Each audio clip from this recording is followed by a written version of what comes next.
Like I said, this is going to be recorded.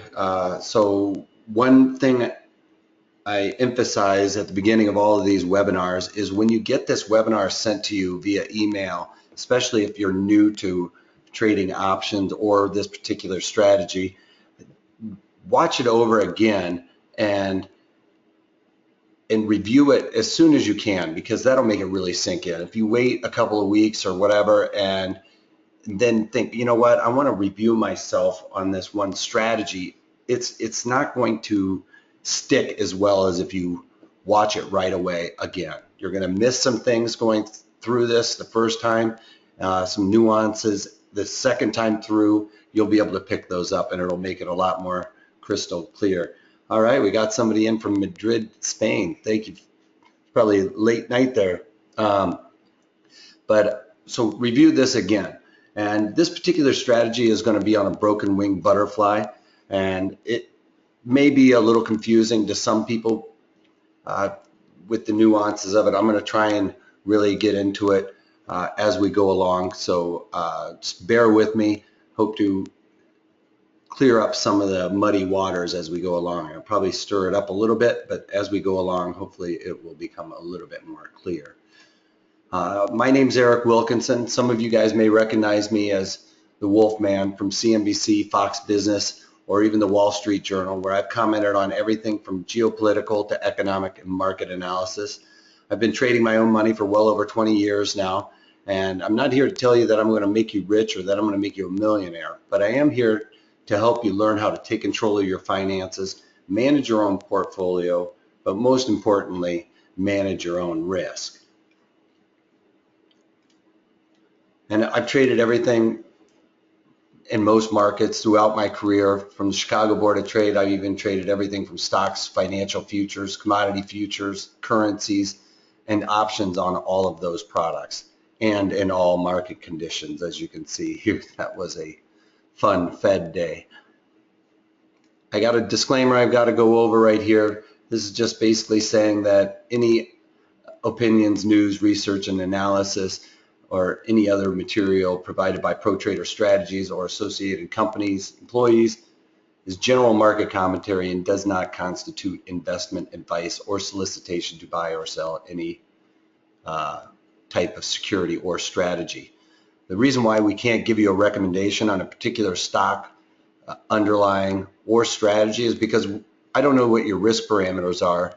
I don't know what's in your portfolio, and what I could be talking about at any given time could be counterintuitive to what you guys are already doing. So please also remember that past performance of any trading system or methodology is not indicative of future results.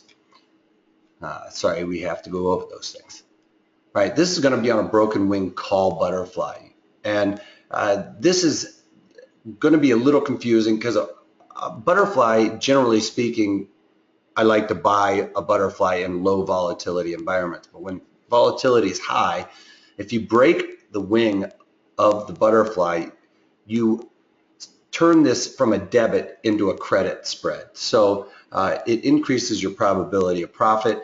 It also allows you to finance this butterfly by embedding a synthetic call.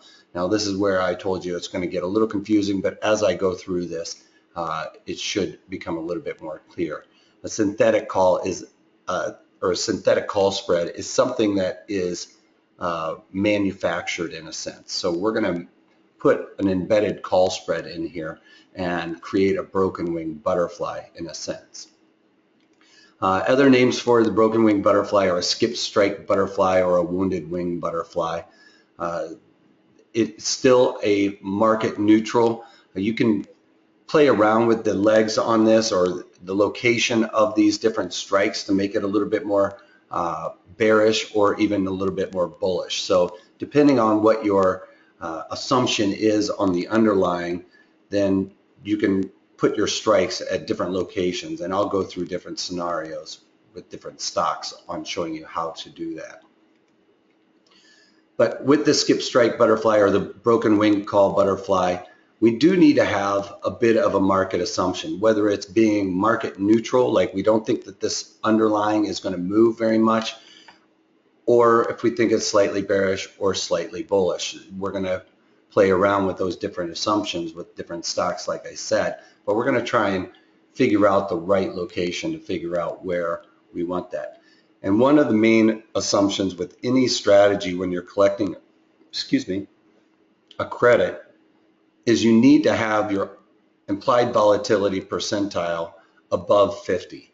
And I'll show you where you can find that and how to figure that out. But you always want a high implied volatility percentile, because when volatility contracts, that really makes those premiums contract as well. So when you're doing a credit spread, you want premium to contract and go down with like theta and the vega. So you want the time to suck out of these premiums, you want the volatility to really suck out of these premiums, and that's where you're going to make your money. Whereas when you're buying, generally speaking, you want the volatility to expand so those premiums inflate more. But we're going to be looking for this to all contract on us. And we're going to be able to do this for a credit or for no money, or we're not going to do it. There's no sense in doing this strategy for a debit, because you're increasing your risk. You need to increase what your reward is. And by taking a credit and or doing it for zero is the way to do that. And I will talk about how you can manage it as well. So like I said, this is going to be market neutral. It's considered to be mildly bullish, but I will show you different ways to make it where you can be mildly bearish also on this. Now this is a regular or traditional butterfly risk profile, and as you can see, it peaks up right here. And generally what you're going to do with a regular butterfly is you're going to buy the in the money call and then sell two at the money calls, or nearest to at the money calls, and then buy an out of the money call. And as you can tell, these strikes are equal distance apart. We have the 55 strike that we are selling, and then $2.50 lower than that we have the $52.50 strike and the $57.50 strike on the upper band. And as you can see, we would be paying a debit for that. Now this strategy, you really need to get the max profit to have it pin right here, and there's not a whole lot of room to either side to have your strategy make money. So what we're going to do is play around with it a little bit. Well, one other slide. While we're increasing our risk on this, is when you pay a debit, you know, the most you can lose is the debit. Your max profit is $236 on this, and I will go through that is the width of the two strikes, $2.50 minus the debit you paid. So that's where you come up with the $236, and that is if at expiration the market is trading at $55. So then you would have everything expire worthless. So when we break the wing of the butterfly, what we're doing is we're skipping a strike. So this one, you know, it's still trading at 55, but this would be why it's mildly bullish, because to make our max profit, we would want it to slowly rally up a little bit. You know, you're going to be selling an at the money or in the money, or sorry, excuse me, you're going to be buying the at the money or the in the money call, and then selling two out of the money calls, and then skipping that next strike, which would be the 60 strike, and going to the 62.5 strike. So we're skipping that one strike in between there, and that enables us to collect a credit. Now, as you can see, there's no risk to the downside with this, whereas with the traditional butterfly, you have risk to one side or the other. So that's the nice thing about this. When I say mildly bullish, we may want it to rally here, but we really don't care if it goes down, because we're going to collect all of this 29 cents if the market does sell off. So it is a mildly bullish, but you could be bearish on this strategy and still make money. You would probably play around with these strikes a little bit. And like I said, we will go into that. If you're more bearish than bullish, I'll show you ways that you could move these strikes around, collect a credit. And if you're wrong and it rallies a little bit, you know, you can still make money, or you will make more of your max profit. But if it does sell off and you're right, then you will still collect some premium. And I don't know if you guys ever watch any of my videos.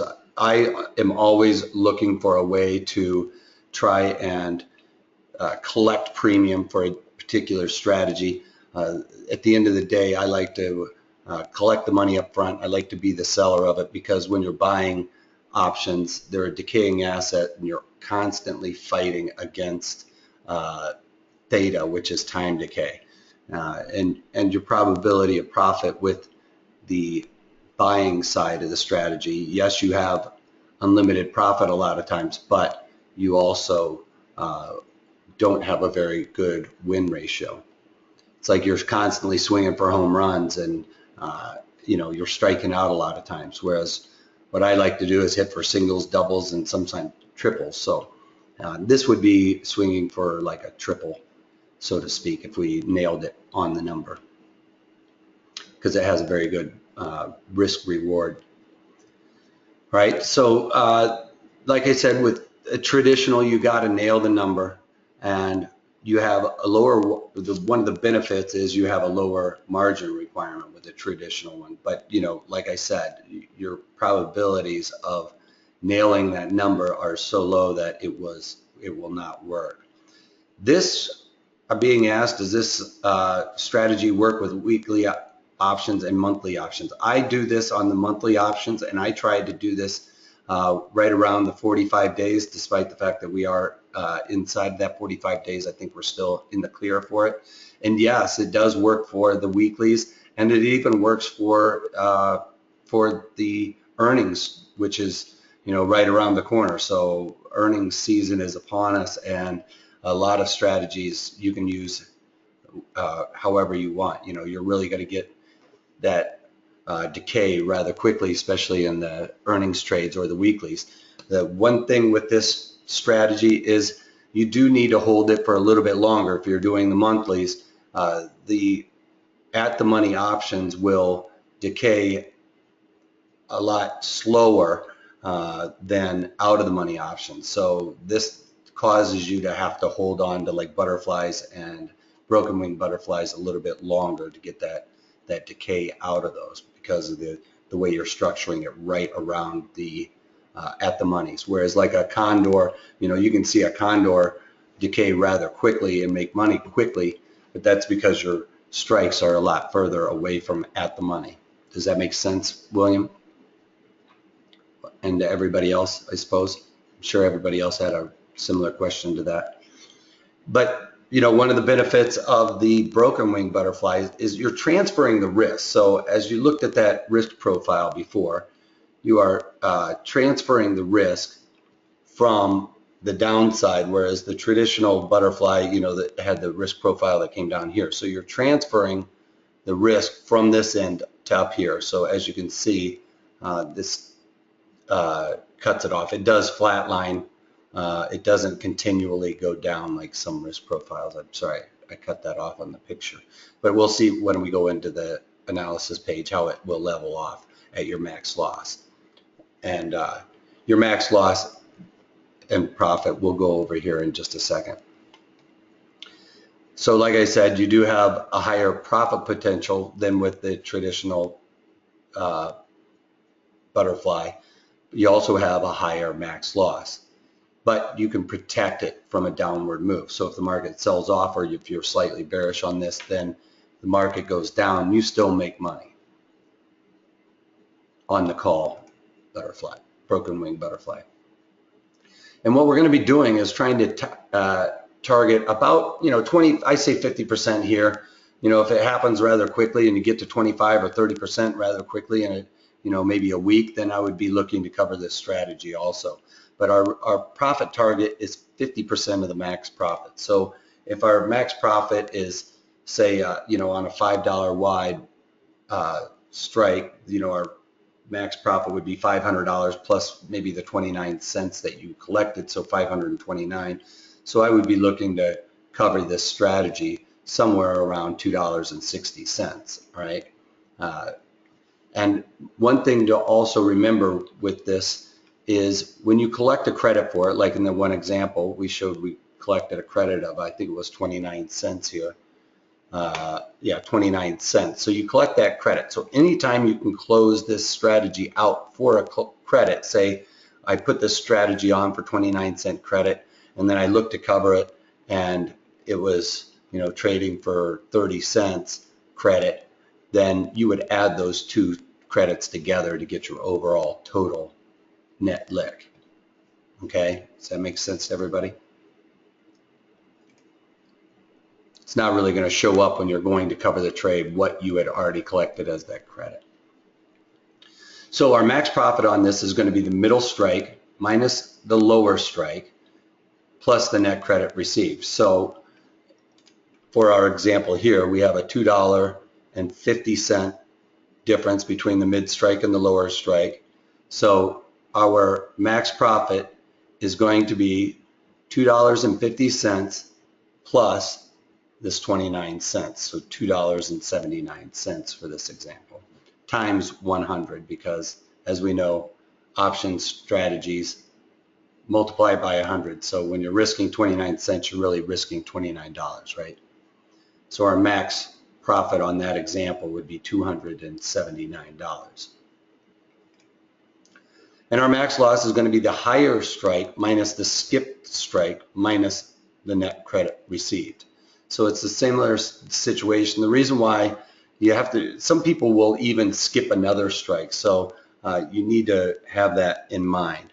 Another way to look at it is just the skipped strike plus the net credit.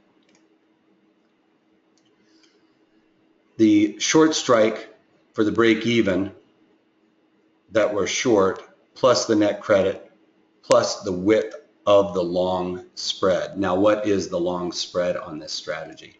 Now we have to look at what the long spread is, and the long spread is the spread down here, the 55, 57 and a half, because we're buying this one. And when I was saying we're synthetically embedding a call spread in here, you know, a traditional butterfly, you would be buying the 60 calls here. Well, synthetically, what we've done here is we have bought and sold that 60 strike and then bought in the 62 and a half. So that's when people make it a little confusing. And I went back and forth whether or not I should talk about this, but so many people have said it before that there is an embedded call in there, and that's the 60 strike. But it's because you're going from, and that's how you're breaking the wing. That's where it came up with, or this the wounded, because you've broken that 60 strike and gone out to the 62 strike. So synthetically, you have an embedded call spread in there. Does that make sense? I was a little concerned about going over that. So our break even is the short strike plus the net credit plus the width of the long spread. So as you can see, when you're figuring that out on here, our break even up here on the upper band is going to be just above that 60 strike. So you know, if we take the short strike, which is the 57 and a half, and then we add the net credit to it, so 57 and a half plus 29 is 57.79, right? So if the underlying is trading up to 57.79, and the width of the long one, or the width of the, sorry, the width of the long spread, which puts it right there at the 62-ish area. Sorry, I got ahead of myself. I was thinking about the Vega. So this is going to be the play on Vega. And, you know, some of this stuff is going to be a major determining factor as to whether or not we are going to be profitable in this strategy. You know, if you're going right at the 50% ID percentile, then you're gonna, it could still expand on you. You really do not want this strategy in an environment where there's expanding volatility on you. You really want that volatility to contract. So, and that's another reason why you, when you're looking at it, when underlyings rally, volatility comes out. When the overall market's rallying, volatility contracts. When the overall market sells off, volatility expands. So that's why you also want to be a little bit mildly bullish to very slightly bearish. If the market slowly sells off, you're not going to see that volatility contraction, but volatility is a fear indicator in the market. So fear being to the downside causes volatility to increase. And it's also going to be a play on theta. We're going to be exploiting theta. So we want theta to decay for us. So like I said, I like putting this option on around 45 days, which is right in here. So when you see this theta contraction, this is where you're seeing the most amount of contraction come, or most amount of premium come out of your strategy. And the reason why I don't like up here is because you have several days. That's why I would not really want to do this way out. And as you can see, like I said, this strategy is probably going to start really making money, you know, in this area because this type of strategy takes a little bit longer. The at the money, as you can tell right up here, the at the money calls will decay a little slower. All right, so let's go to the platform and play around with it a little bit. Let me see if I can find my platform on here. There we go. Market had a nice push up today. So, you know, like I said, if you can see over here, I have my list and I have all of the different stocks that I like to trade for the most part, the ones that have the most volume in them. And, you know, this is another thing that I kind of skipped over for this particular webinar. You want to have something that has a lot of players in it because that's going to tighten up your bid-ask spread.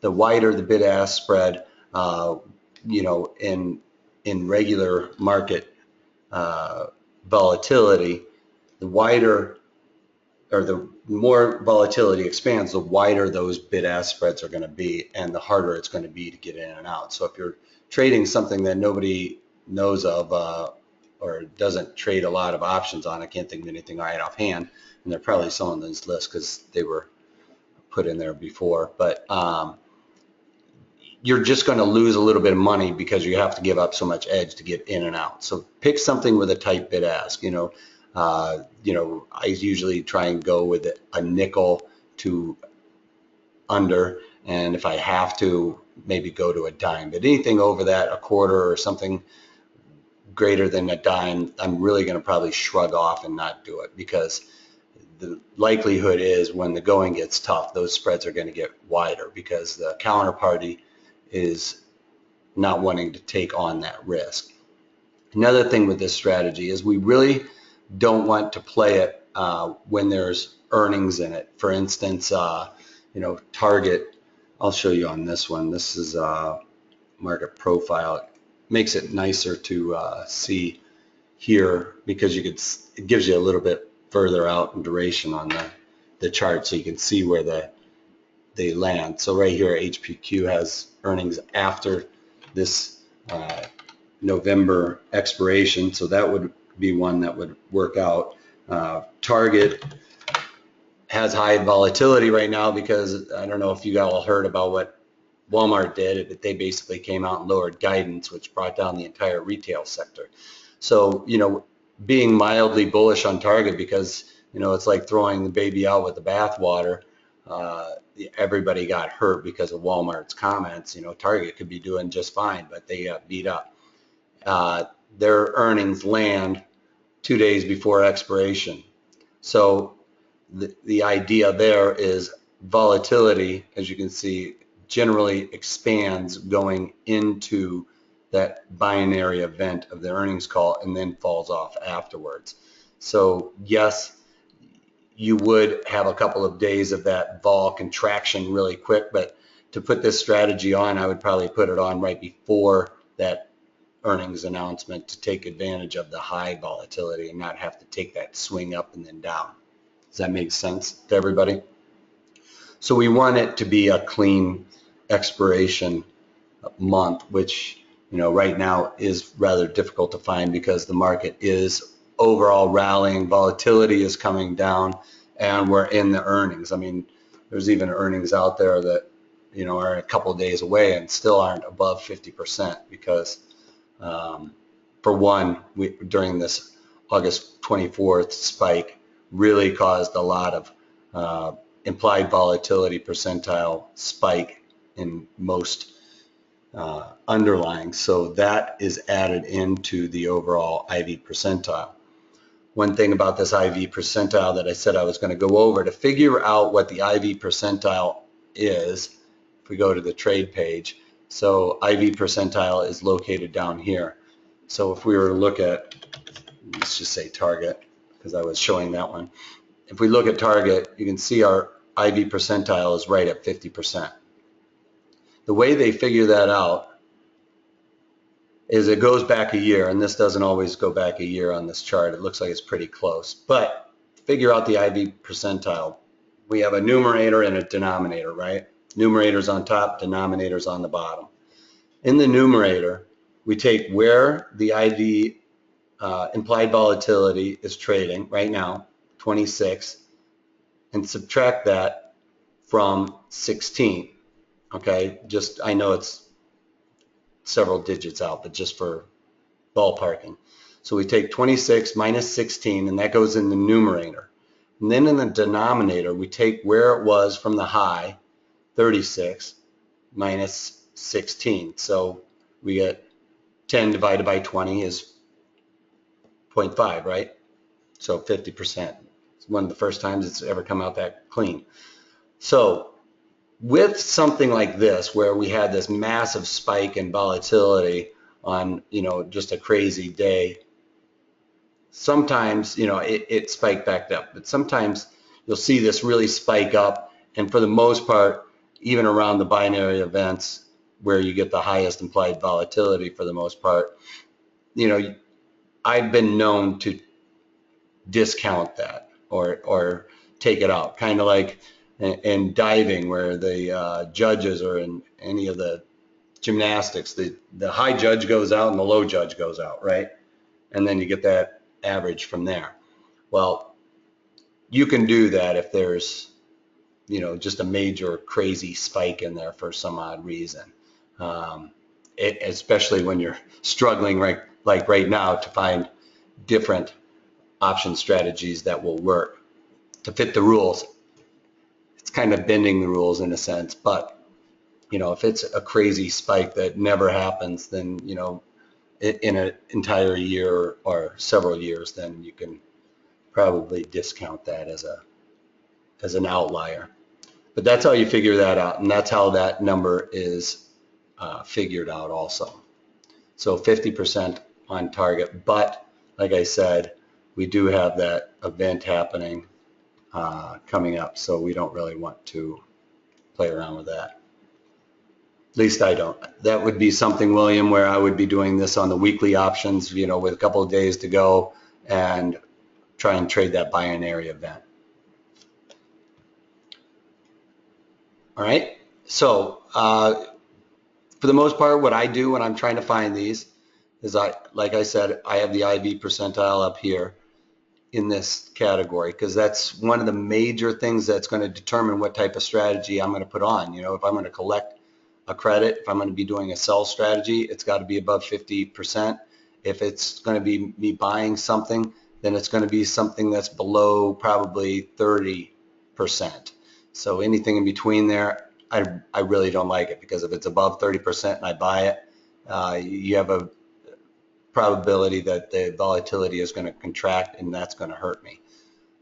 And I don't want to go at anywhere below 50%, because if volatility expands to here, you're also going to get hurt. So this is something neat about this trade page that I've been playing around with. If you go up here to the layout, you can play around with this to get theoretical pricing and see what happens if volatility expands on you. What's today's date? I got to hit reset on it to get this date, because then it makes, you know, the mid strike or the theoretical price that you would get filled at.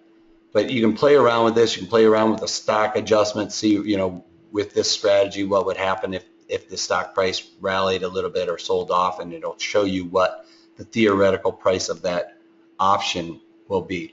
Alan, I actually called up TOS and asked them to send me the code, and I put it in there. So there's not a menu for that. So they will send it to you though if you ask them for it. Okay, I can't give it to you, I don't think. I don't even know how to pull it out, but they walked me through it so I could add it.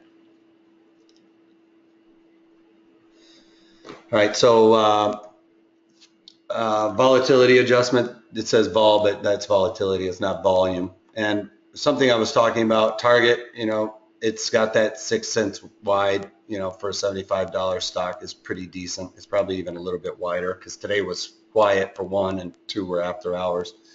So it's probably usually a little bit tighter. But here you go. You put in 10. If I want to adjust the volatility to spike, you can add 10 to that. So if volatility went to up 10%, just from 50 to 60, you can see what happens to this option price. All right, it almost doubles for the most part. So just 10% increase in implied volatility is where you're going to get hurt. All right, so the reason why we want it to go down by 10% and pick a high volatility that goes down, look at that. I mean, it just gets decimated. Okay, so that's what we're looking for. We want the implied volatility to go down, because that's where we're going to make our money. Anytime you're selling a credit strategy, you want implied volatility to go down because it really helps you out. And if it happens really quickly, if volatility really sucks out, you know, that's what I'm talking about. In a couple of days, you're at 30% of your max profit or 25% of your max profit in just a few days because this volatility has really come in. Then I would definitely look to cover this strategy right away because there's no sense in going, you know, 20 more days to get another 25% of your max profit. So to get to that 50% rule of thumb, it's just not worth it. Too many things can happen. You know, somebody from Walmart, you're in Target, and somebody from Walmart comes out and says, our forward guidance is terrible. And Target and everybody else is knocking it out of the park. It's because nobody's shopping at Walmart anymore. They don't want to get their picture taken, posted on social media. All right, so that is that one. So I just basically will scan down this and look for something that doesn't have the earnings. You know, Target actually kind of shows up on this. If you see, it doesn't have the earnings marker on there. I don't know why. It's 2 days to go and it does. So it looks like volatility slightly slid off. But so I just go through here. As you can see, when I was doing my research, HBQ was the one that kind of really was sticking out for me. So we'll have to write that one down on the short list. I think Deere was another one. Now I see a lot of these are, my list was about 15 or 20 long going into the last few days, and they've all fallen off, like Nike, and I think Yum was on there. So I guess Deere is off the list already. I had that marked to look at. So I just kind of scanned down here. Some of these have fallen off again. McDonald's is above 50, but it's also got earnings. Starbucks is in there. Costco's 13. That's Costco would be something I'd look to buy a strategy in, just because it can't go much lower than 13 for the most part. So this one's pretty close. OIH. That one I had on my docket to look at, but we'll have to look and see what happened to volatility. It looks like it just slightly downticked. I don't have any oil in my thing right now, so that might be something I would look at. I mean, volatility, as you can see, this doesn't have a lot of huge swings. It did on the 24th, as anything else did. So this might be something where I would look to discount that in, really high spike, and go do my math on this and discount, those several percentage points, and that would probably put that in to the higher than 50%. I don't have a calculator on me, so if any of you guys want to do the math, 38 and a half minus 21 is, so let's just say 21 and a half for easy math. So 38 and a half minus 21 and a half is, 17. So 17 divided by 50 minus, what did I say, 21? 50 minus 21. That's pretty close to 50. It's probably a little better. So that might be something we could look at. So then I would go into the trade page, OIH, look at the bid ask on this. Let me get rid of this because that could get confusing to people. I want to look at the delta and the gamma. So if I was slightly bearish on this strategy or on this underlying, then I would pick a little bit further. It's trading right at 30.50, so it's pretty close to this. You could buy this option, and you can also go up here and actually build it as a butterfly and then break the wing of it. So let's look at that. So I want to do the 30 by the 30, 31. So you're, oops, why did I click on the wrong one? I did. Buy the 30, sell the two 32s or 31s, and then buy a 32. Now you break the wing by just, no, that might be confusing, but sorry, I was thinking out loud. So you just go down to the 33s to skip that and see if we get a credit for it.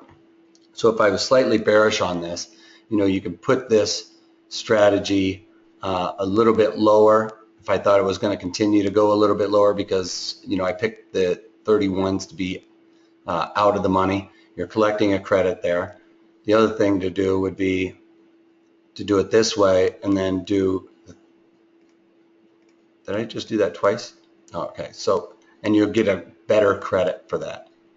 But you also need it to sell off a little bit so that these are no longer in the money. So you would definitely need it to sell off a little bit more. So if you were slightly more bearish than you were bullish, that's how you can adjust that a little bit. And you could even do it where you are a little bit more bullish. And why not use the put butterfly instead to adjust this? Oh, if I was bearish and buy the put butterfly, is that what you're saying?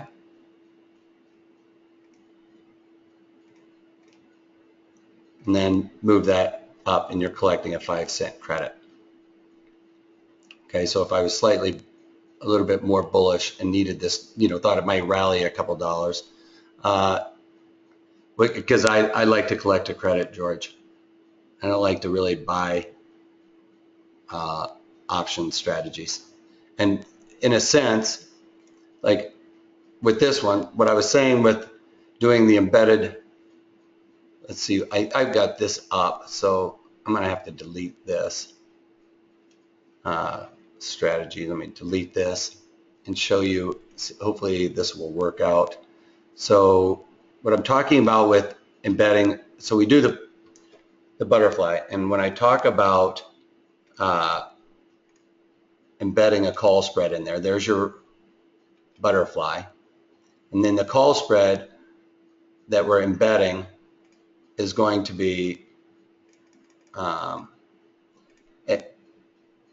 call spread is going to be selling the 32, buying the 33. So we'll go back to the trade page, and go to, this is where I was hoping I wouldn't confuse everybody. So we're going to be selling, is it 31, 32?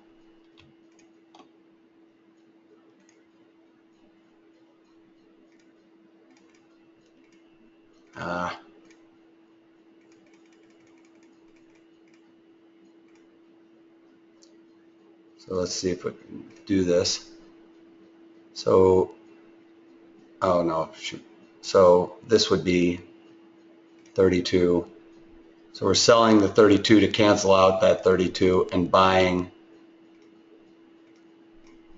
the 33s. So see how I dropped in that, so it looks like the other profile. So that's how, when people talk about you have an embedded call spread in there to finance that butterfly, that's what we're talking about.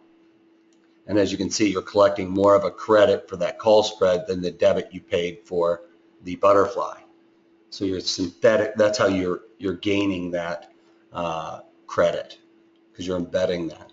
And then when you can manage this in a sense by, like I said, 25 to 50% of the max profit on this strategy.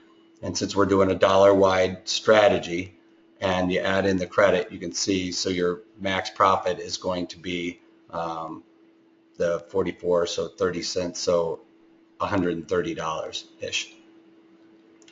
And when you get to that like 13-cent credit where you can get out of that leg and put the butterfly on for free, that's something I have no problem with also, in reverting back to that butterfly in the beginning. So you would just roll out of the 33s back into the 32s and it would look like this, and you can have this butterfly on for free.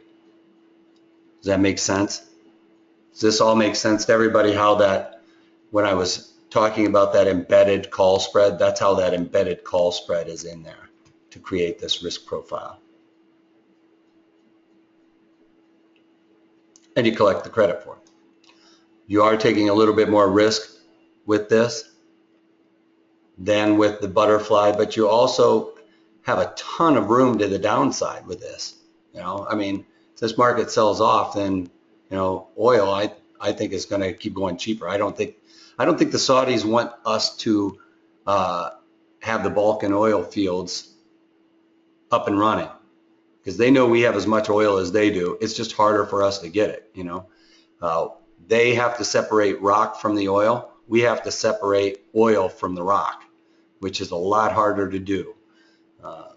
So it doesn't cost them as much as it costs us to produce the same amount of oil. So the longer oil prices stay high, you know, Lean Six Sigma, these guys are going to figure out a way to streamline that process. If it's costing them too much money, they have to cut back production. They don't have the margins to do more research on how to figure it all out. So they're trying to keep oil prices low. They're gonna keep pumping it out there.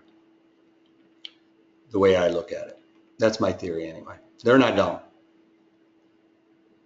All right. So that would be a good one to look at. The other one I was looking at was HPQ. You know, in this rally, the reason why I looked at this one, because I'm slightly bullish in HPQ. They've been having a little bit of trouble, even though the market rallying earlier today, it was looking a lot better for this. But it's also got this resistance area there. You can see that's going to act as resistance on the way up. So if we could place our short strikes at the 30, that's, you know, that 30 area is acting as a resistance. And then put our strategy around that. And hopefully the probabilities work out. So the other thing to do in HPQ is that 30 strike we are looking at as being our short. And, you know, you can, like I said, you can go up to that butterfly thing or butterfly toggle and do that. I find it easier. Excuse me.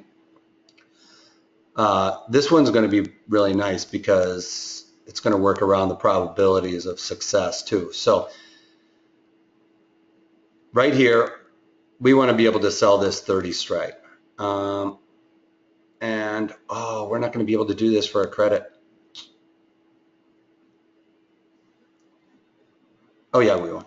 Okay, I think we will. All right, so the deltas, this is important, you guys. So deltas with any strategy really is your probability of being in the money. So this only has a 36% probability of being in the money, which is a 64% chance of being out of the money.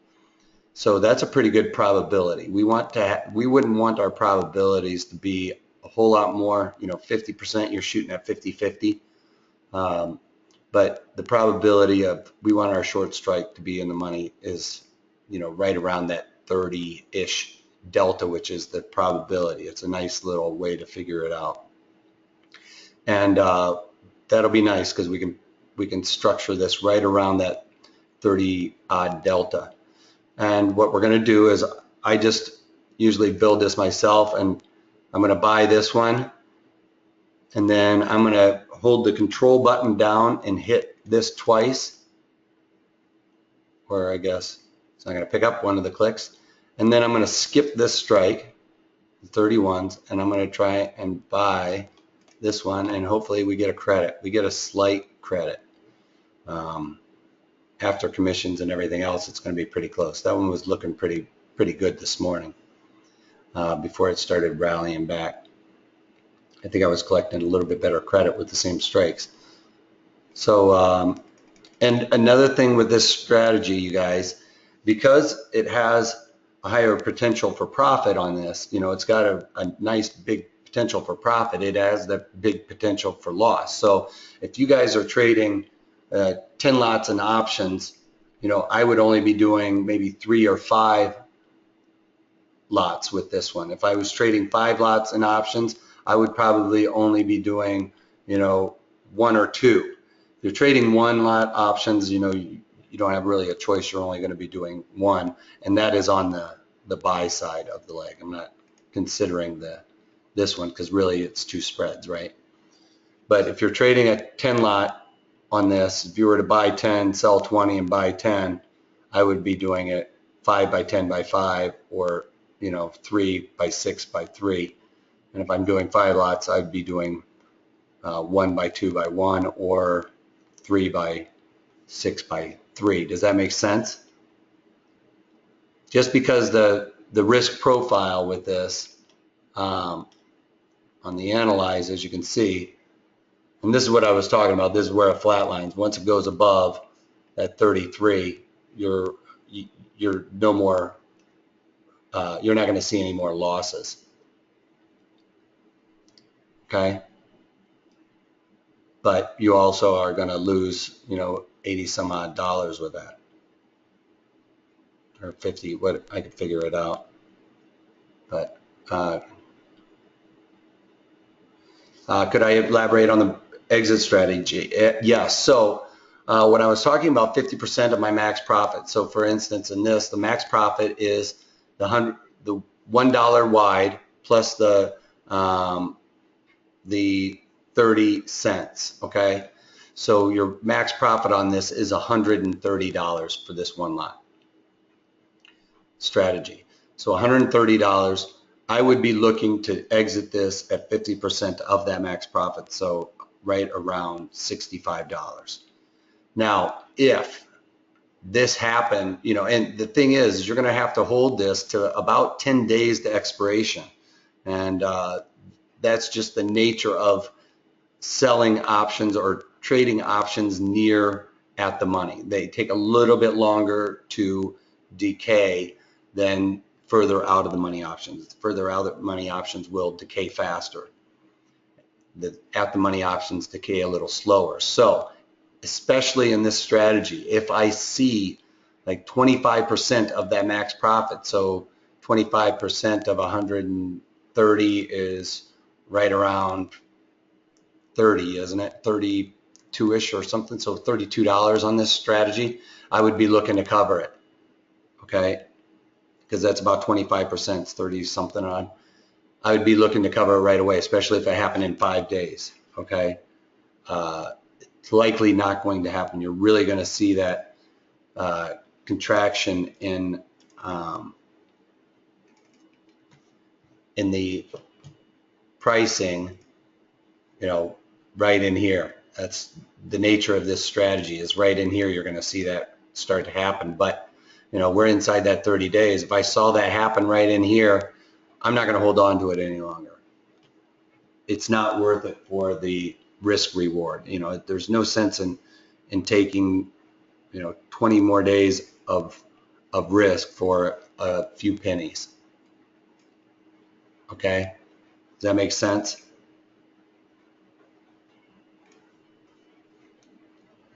On the exit strategy. Now, management of this strategy, if I could put this butterfly on for free and roll out of the broken wing,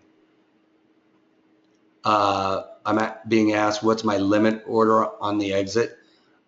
If you're asking, do I enter this as an exit right away? I usually don't. There's no problem with doing that. You could put that in there. You would do it as your credit of, right around, 50 cents or something. Does that make sense? Because you already collected the 30 cents. So if it's $1, you would put it in at the 50 cents, and that would get you to your 50% of max profit, or just slightly under that.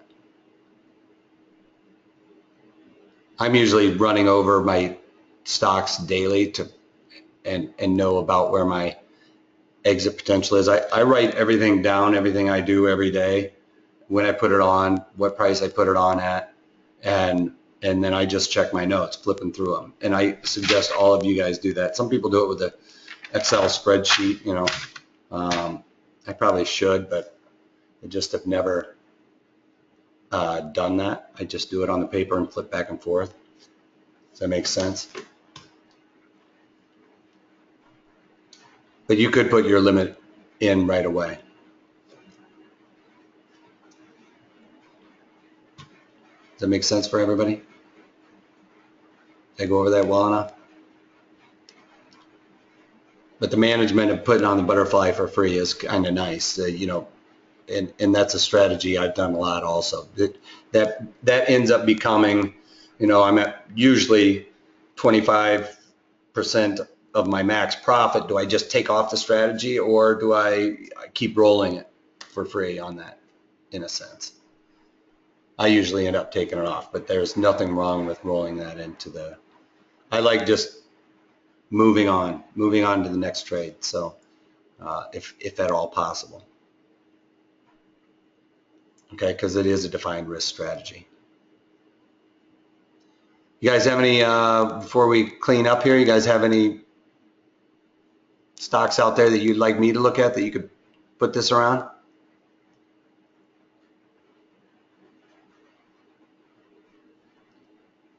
Anything that I didn't go over that, or have any questions on? Like Visa? It's right there. Looks like we have our earnings.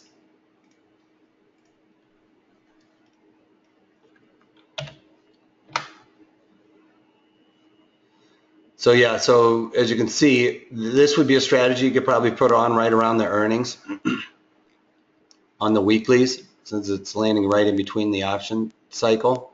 But the IV is a little bit lower, and since we are coming into this cycle right here, IV is at 50%. You can almost assure yourself it's going to want to push upward going into that. It's a rare occasion going into an earnings call that you see that volatility completely start to slide. I mean, it almost always expands. Of course, here it's trying to bunk my theory, but for the most part, going into earnings, stocks have a increase in implied volatility. So that's pretty close to being right in the middle there. You're not going to really see it, but that might be something I would look at for the weekly. So that one. But on the other side of the coin with Visa, that is one of the stocks I like to trade, because generally speaking, it has, a $70 stock, It's 3 cents wide. Is what was the other stock we were looking at that was $75 target, I think, and it was twice that width. So you can always check on the what the where's it, volume and open interest. As you can see, there's a lot of players in here, so there's a lot going on. Even the further out, you know, you can see there's a lot of volume and open interest even on a daily basis further out. So that would definitely fit the parameters of my bid ask within that. A lot of volume and open interest, a lot of players in there, because, you know, when this gets crazy, that spread is probably going to go from 3 cents to 7 or 8 cents. So that's still relatively tight, and you'd probably be able to get mid-market. I don't know if you guys can hear that in the background, but it's pouring rain here right now. Sorry for that if it is. Anybody else have any other ones? So Visa wouldn't fit the bill because you got that earnings. I would wait for that volatility to expand. It's also below that 50, so that's another reason. Like I said, my list is pretty short. The other one I was kind of looking at is JOY, and that only popped up on my radar because it had a high implied volatility. But as you can see here, a $16 stock versus that $70 stock, and it's 8 cents wide. So I don't like that. It's always for a credit, so it doesn't matter. I guess I don't know what you mean on that being a credit versus how wide the bid ask is, because you'll have to, you know, even though it says the mid price is 8 cents, you might not be able to get 8 cents when you're doing it.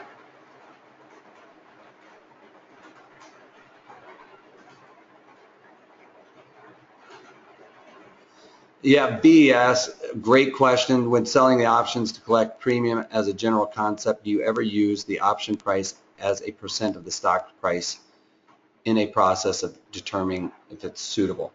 I don't really. I usually am looking at this as probabilities of profit and the tight bid ask. You would need to do that if it were more in a stock that isn't readily tradable, or maybe over the counter or something like that, where you're going to have to really come up with your options price. But, you know, with the options that I like to trade where there's a lot of volume and open interest, their market is so efficient now that, to me, that I don't worry about that anymore. I am knowing that if the implied volatility over here is really high, it is pumping up the premiums enough to make it worth the risk. Does that make sense, B? Okay. Brian, broken wing. Yes, you are buying broken wing butterflies for a credit, which is a little confusing. What creates the credit is the fact that you're skipping that strike, and when you're going out and in time, you're embedding that short call spread in there to create the credit. I'm buying a cheaper out of the money option than I normally would. As you can tell, the options, as you get further out of the money, get cheaper. So instead of paying 35 cents, I'm going out, and that 10 cents is, you know, 10, 15, 50 cents usually is going to make the difference. Also, this is a great strategy for those high price stocks. You know, of course, I've only looked at some of the lower price stocks today, but, you know, like the Apples and the Amazons and stuff like that. You know, obviously you want to trade less quantity with those bigger ones, but this is a great strategy for those also. The ones that you wouldn't normally, like the Teslas, and the higher price ones, IWM. And you could trade the ETFs with it, but they just don't usually have higher than 50% ID percentile. I will bend the rules for those because they rarely get above the 50, so I would, you know, bend the rules and go to like 40 or something like that. But I would definitely not put this strategy on IWM, DIA, or the Qs with this strategy, because implied volatility is going to probably stay close to this unless we sell off dramatically, and then that implied volatility will expand. And even though I'm directionally right on this, like I don't really have risk to the downside so much, but when that implied volatility expands, you can be directionally right and still not make money.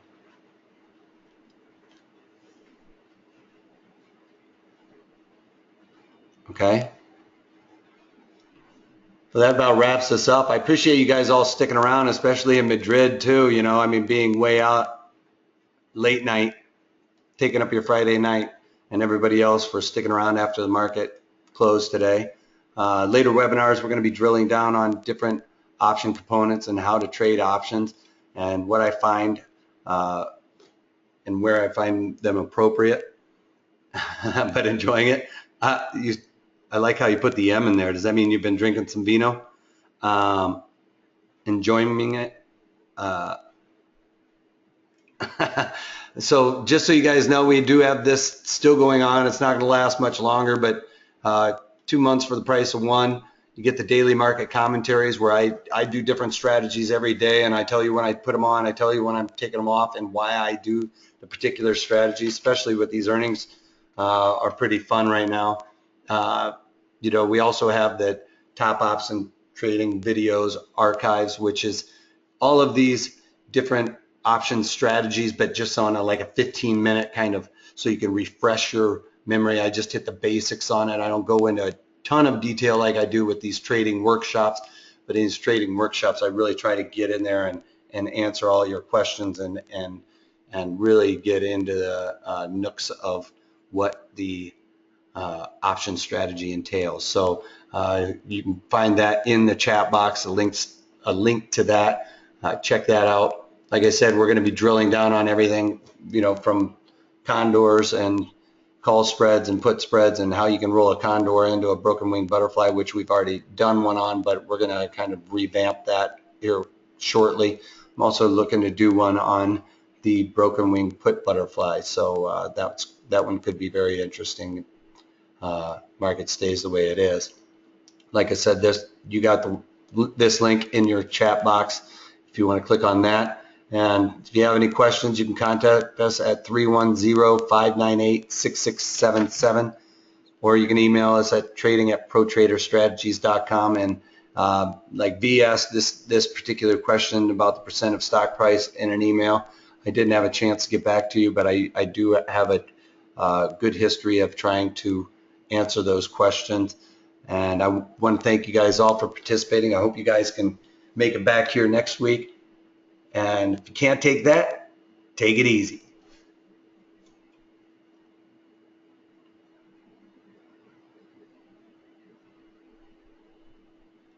Thank you, you guys. Take care.